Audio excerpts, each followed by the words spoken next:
नमस्कार दोस्तों, स्वागत है आपका अपने चैनल एग्जामिट्यूट में। दोस्तों, इकोनॉमिक्स स्पेशल की क्लास 7 में हम आपके लिए कुछ इंपॉर्टेंट क्वेश्चन लेकर आए हैं जो सभी एग्जाम के लिए मोस्ट इंपॉर्टेंट है। दोस्तों, अगर आपको वीडियो पसंद आ रही है तो लाइक कीजिए, शेयर कीजिए और चैनल को सब्सक्राइब करना न भूलें। चलते हैं क्वेश्चन की तरफ।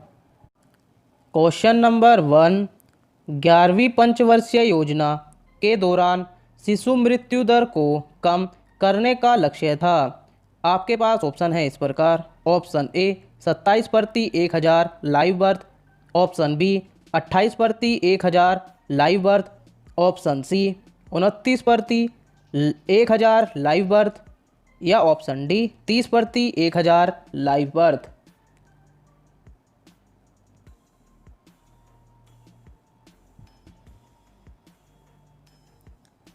इसका सही आंसर है दोस्तों ऑप्शन बी 28 प्रति 1000 लाइव बर्थ। डिटेल में जान लेते हैं दोस्तों इसके बारे में। 11वीं पंचवर्षीय योजना के दौरान शिशु मृत्यु दर को कम करके 28 प्रति 1000 जीवित जन्मों पर करने का लक्ष्य था। प्रतिशत संदर्भ में इसे प्रतिवर्ष 15% तक कम करने की आवश्यकता जताई गई थी, जबकि 12वीं पंचवर्षीय योजना में योजना की अवधि में आईएमआर को प्रत्येक वर्ष लगभग 12% तक कम करने की आवश्यकता जताई गई है। प्रति हजार संदर्भ में 12वीं योजना में आईएमआर का लक्ष्य 25 प्रति 1000 जीवित जन्मों पर है।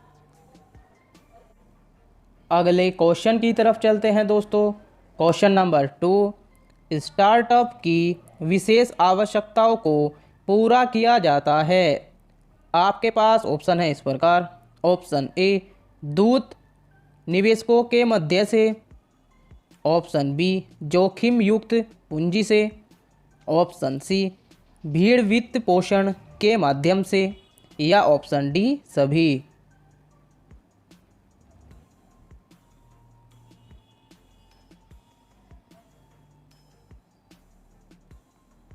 इसका सही आंसर है दोस्तों ऑप्शन डी सभी। डिटेल में जान लेते हैं दोस्तों इसके बारे में। स्टार्टअप की विशेष आवश्यकताओं को दूत निवेशकों, जोखिम युक्त पूंजी तथा भीड़ वित्त पोषण के माध्यम से पूरा किया जाता है। इन्हें वित्त पोषण के क्षेत्र में नई पीढ़ी के स्रोत का दर्जा दिया गया है।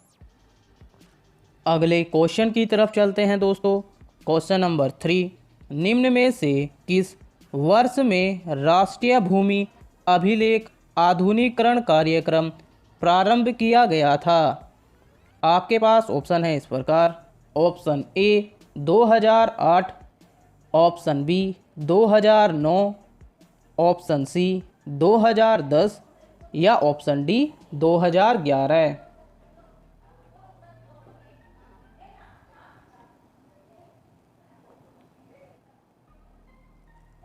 इसका सही आंसर है दोस्तों ऑप्शन ए 2008। डिटेल में जान लेते हैं दोस्तों इसके बारे में। राष्ट्रीय भूमि अभिलेख आधुनिकीकरण कार्यक्रम अगस्त 2008 में प्रारंभ किया गया था। अगले क्वेश्चन की तरफ चलते हैं दोस्तों। क्वेश्चन नंबर 4, ई बीज संबंधित है। आपके पास ऑप्शन है इस प्रकार। ऑप्शन ए इलेक्ट्रॉनिक वाणिज्य से, ऑप्शन बी वित्तीय लेन देन हेतु एकल द्वार से, ऑप्शन सी विपणन संबंधी पूछताछ हेतु एकल द्वार से या ऑप्शन डी सरकारी सेवाओं की पहुंच हेतु एकल द्वार से।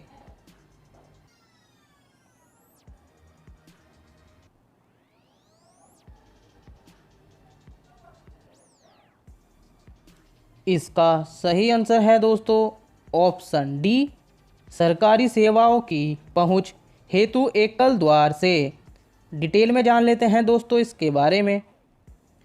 ई बीच पोर्टल सरकारी सेवाओं की पहुंच हेतु एकल द्वार से संबंधित है। ई बीज भारत के government to business G2B portal की अवधारणा बेंगलुरु स्थित इन्फोसिस द्वारा विकसित किया गया है। अगले क्वेश्चन की तरफ चलते हैं दोस्तों। क्वेश्चन नंबर 5, प्रधानमंत्री आवास योजना की समय अवधि है। आपके पास ऑप्शन है इस प्रकार। ऑप्शन ए 2014 से 2021 तक, ऑप्शन बी 2014 से 2024 तक, ऑप्शन सी 2015 से 2022 तक, या ऑप्शन डी 2015 से 2025 तक।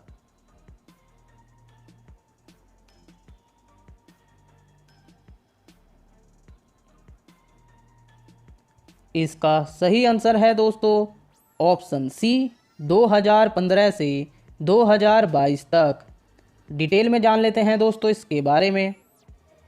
केंद्र सरकार ने जून 2015 में प्रधानमंत्री आवास योजना का शुभारंभ किया था। इस योजना की समय अवधि 2015 से 2022 है। अगले क्वेश्चन की तरफ चलते हैं दोस्तों। क्वेश्चन नंबर 6, वाणिज्यिक फसलों के मूल्य समर्थन संचालन को लागू करने के लिए केंद्रीय नोडल एजेंसी है। आपके पास ऑप्शन है इस प्रकार।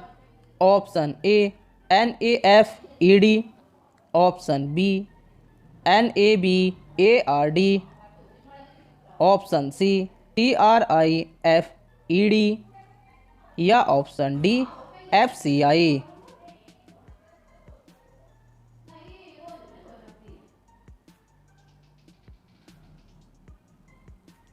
इसका सही आंसर है दोस्तों ऑप्शन ए NAFED। डिटेल में जान लेते हैं दोस्तों इसके बारे में। NAFED national agriculture cooperative marketing federation of India limited Bharat के राष्ट्रीय कृषि सहकारी विपणन संघ लिमिटेड की स्थापना 2 अक्टूबर 1958 को हुई। अगले क्वेश्चन की तरफ चलते हैं दोस्तों। क्वेश्चन नंबर 7, इनमें कौन से मिलान सही है। नंबर 1, पीली क्रांति अंडे से। नंबर 2, सुनहरी क्रांति तिलहन से।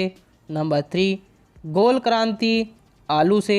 नंबर 4, भूरी क्रांति उर्वरक से। आपके पास ऑप्शन है इस प्रकार। Option A 1 and 2, option B 1 and 3, option C 2 and 3, या ऑप्शन डी 3 एंड 4।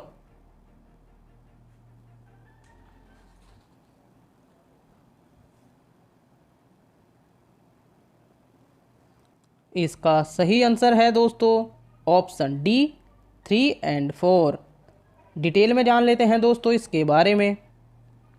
पीली क्रांति तिलहन उत्पादन से संबंधित है। सुनहरी क्रांति फल उत्पादन से संबंधित है। अगले क्वेश्चन की तरफ चलते हैं दोस्तों। क्वेश्चन नंबर 8, नाबार्ड में भारत सरकार का कितना हिस्सा है। आपके पास ऑप्शन है इस प्रकार। Option A 55%, option B 51%, option C 99%, या ऑप्शन डी 75%।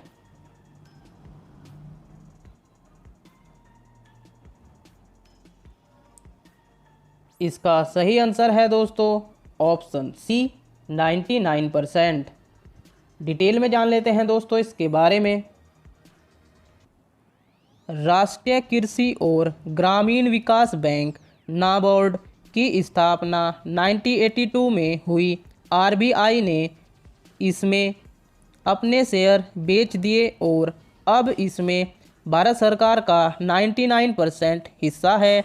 यह कृषि SSI और कॉटेज और गांव उद्योग के प्रचार के लिए क्रेडिट प्रदान करने के लिए स्थापित किया गया था। यह कृषि के क्षेत्र में सर्वोच्च संस्थान है। अगले क्वेश्चन की तरफ चलते हैं दोस्तों। क्वेश्चन नंबर 9, रिजर्व ट्रेंच स्थिति RTP एक शब्द है जिसका निम्न में किसके के संदर्भ में प्रयोग किया जाता है। आपके पास ऑप्शन है इस प्रकार। ऑप्शन ए भारतीय reserve bank, option B federal reserve bank of America, option C world bank या ऑप्शन डी अंतर्राष्ट्रीय मौद्रिक कोष।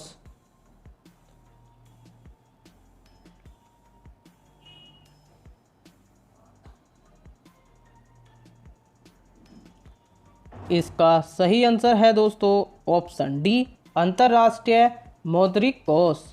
डिटेल में जान लेते हैं दोस्तों इसके बारे में। किसी सदस्य के कोटा और IMF की मुद्रा के होल्डिंग्स के बीच अंतर एक देश की रिजर्व ट्रेंच स्थिति RTP है। अगले क्वेश्चन की तरफ चलते हैं दोस्तों। क्वेश्चन नंबर 10, लास्ट क्वेश्चन है दोस्तों, क्वेश्चन ऑफ द डे। राष्ट्रीय केसर मिशन किसकी उपयोजना के रूप में लॉन्च किया गया। आपके पास ऑप्शन है इस प्रकार। ऑप्शन ए राष्ट्रीय खाद्य सुरक्षा मिशन, ऑप्शन बी राष्ट्रीय बागवानी मिशन, ऑप्शन सी राष्ट्रीय कृषि विकास योजना या option D national cash crop programme.